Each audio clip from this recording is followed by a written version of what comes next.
Hello everyone, আমি বৈশাখী। আপনাদেরকে আমার চ্যানেলে স্বাগত। কেমন আছেন আপনারা? আশা করি সুস্থ আছেন। তাই আর দেরি না করে রান্নাটা শুরু করা যাক। তাই রান্না শুরু করার আগে আপনাদের একটা কথা বলার আছে। ভিডিওটা যদি ভালো লাগে তাহলে একটা লাইক করে দেবেন আর চ্যানেলটাকে অবশ্যই সাবস্ক্রাইব করে দেবেন। এখানে আমি গোটা গোটা কাকরোল নিয়ে নিয়েছি। এখানে 500 গ্রাম কাকরোল নিয়ে নিয়েছি।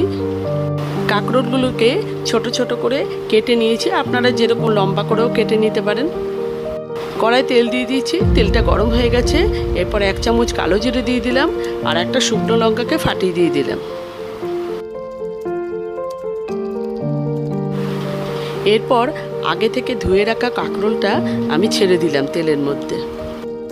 এরপর 1 চামচ হলুদ দিয়ে দিলাম আর স্বাদ মতো নুন দিয়ে একটু নাড়াচাড়া করে ঢাকা চাপা দিয়ে দিলাম। 5 থেকে 7 মিনিট পর কাকরোলটা ভাজা ভাজা হয়ে গেছে, কিন্তু পুরোপুরি সিদ্ধ হয়নি। অনেক সময় একই রকম খেতে খেতে আমাদের ভালো লাগে না, তখন এইভাবে কাকরোলটা বানালে ভালোও লাগবে আর খেতে টেস্টটাও খুব সুন্দর হয়। আবার 5 মিনিটের জন্য ঢাকা চাপা দিয়ে দেবো। কাকরোলটা সিদ্ধ করতে হবে। 5 মিনিট পর ঢাকা খুলে আমি এখানে মশলাটা দিয়ে দেবো। এর মধ্যে দিয়েছিলাম চালমগজ, সাদা সর্ষে আর 3-4টে কাঁচা লঙ্কা, সব একসাথে বেটে নিয়েছিলাম মিক্সিতে, সেটা দিয়ে দিলাম। 3 চামচ এখানে ব্যবহার করেছি। এরপর কাকরোলের সাথে মশলাটা ভালোভাবে মিশিয়ে নেব।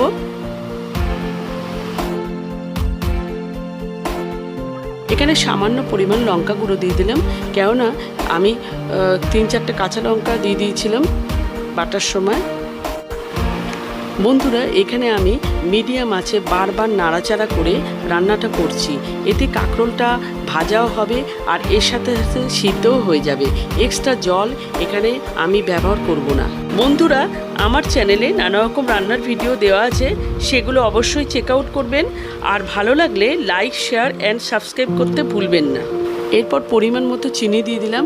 একটু নিরামিষ রান্নায় একটু চিনি দিলে ভালো লাগে। এরপর কাকরোলটা পুরোপুরি সিদ্ধ হয়ে গেছে আর মশলাটা থেকে তেলও ছেড়ে দিয়েছে। এরপর কিছুটা পরিমাণ আমি নারকেল কুড়োনো, ভাজা নারকেল কুড়োনো এখানে দিলাম। আপনারা কাঁচা নারকেলও ব্যবহার করতে পারেন। আমার কাছে এটা ছিল তাই আমি এটা ব্যবহার করেছি। এরপর আবারও নাড়াচাড়া করে নিলাম। রান্নাটা আমার রেডি হয়ে গেছে। নিরামিষ দিনে এইভাবে ভাত বা রুটির সাথে আপনারা এটা পরিবেশন করবেন। একবার ট্রাই করে দেখবেন, তাতে ভালো লাগবে আর আমাকে কমেন্ট করে জানাবেন কেমন লাগছে। দর্শক বন্ধুরা, আমার ভিডিওটা যদি ভালো লাগে তাহলে একটা লাইক করে দেবেন আর চ্যানেলটাকে অবশ্যই সাবস্ক্রাইব করে দেবেন। আর আমার চ্যানেলে নতুন বন্ধু হয়ে থাকলে পাশে থাকার অনুরোধ রইল। Till then, take care, bye by.